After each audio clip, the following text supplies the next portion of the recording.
nha. Trong túi đựng được rất là nhiều đồ cả nhà. Đó, rộng lắm ạ.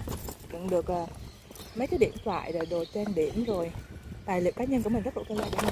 Đây còn có cái ngăn phụ đây. Đó, đựng được những thứ nhỏ nhỏ thôi. Đó. Giá yêu thương cả nhà nha.